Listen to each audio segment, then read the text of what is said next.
धर्मपरायण एक ब्राह्मण रहता था। उसके 4 पुत्र था। एक गुणवती सुशील पुत्री थी। पुत्री ने विवाहित होकर चतुर्थी का व्रत किया, किंतु चंद्रोदय से पूर्व ही उसे क्षुधा ने बाध्य कर दिया। इससे उसके स्नेही भाइयों ने छल से पीपल की आड़ में कृत्रिम चंद्रमा बनाकर दिखा दिया।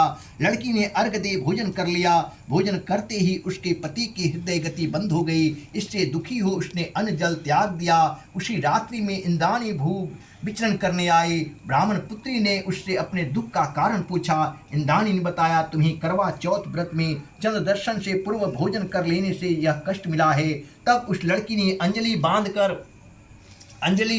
बांधकर विनय की कि इससे मुक्त होने का कोई उपाय बताइए। इस पर इंद्राणी ने कहा, यदि तुम विधि पूर्वक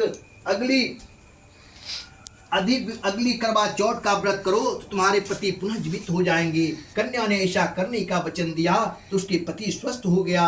इस पर उस कन्या ने वर्ष भर तक प्रत्येक चतुर्थी का व्रत किया और अनंत अखंड सुहाग को प्राप्त किया। श्री कृष्ण ने कहा, हे द्रौपदी, यदि तुम इस व्रत को भी करोगी तुम्हारे सभी संकट टल जाएंगे।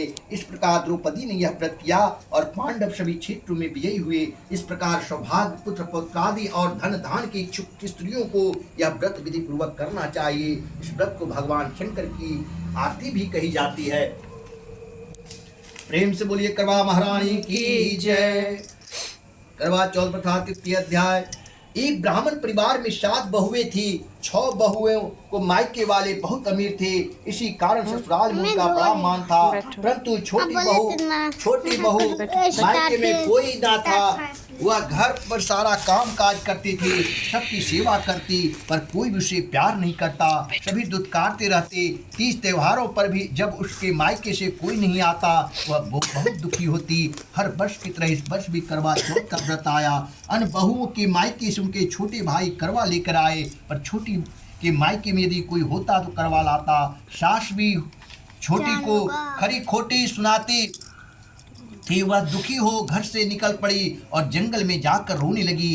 एक नाग बहुत देर से उसका रोना सुनता रहा। अंत में वह अपने बिल से निकल आया और छोटी बहू से पूछने लगा, बेटी क्या बात है, तुम रो क्यों रही हो? छोटी बहू बोली, आज करवा चौथ है, मेरा कोई भाई नहीं है। यदि मेरा कोई भाई होता तो आज जरूर करवा लेकर आता। नाग को छोटी बहू पर दया आई। नाग ने कहा, बेटी तुम घर चलो, मैं अभी करवा लेकर आता हूँ। थोड़ी देर बाद नाग ससुराल पहुंचा। ससुराल वाले इतना सामान देखकर चकित हो गए। सास भी प्रसन्न हो गई। सास ने प्रसन्न मन से छोटी बहू को नाग देवता के साथ भेज दिया।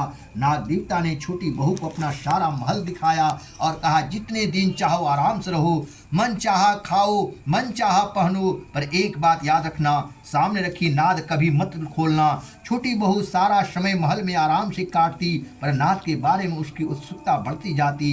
एक दिन जब घर में कोई नहीं था, उसने नाद उठाकर देखा तो हजारों छोटे छोटे सांप के बच्चे इधर उधर रेंगने लगे। उसने जल्दी ही नाद ढक दी। जल्दी में ही एक सांप की पूंछ नाद के नीचे आकर कट गई। शाम को नाग के आने पर छोटी ने अपनी गलती स्वीकार कर ली। नाग ने भी उसे क्षमा कर दिया। जब छोटी ससुराल जाने की इच्छा की तो उसे धन रत्न आदि देकर विदा किया। छोटी के ससुराल में अब उसकी बड़ी इज्जत होने लगी। जिस सांप की पूंछ कटी थी उसे सभी बंडा कहकर तंग करते।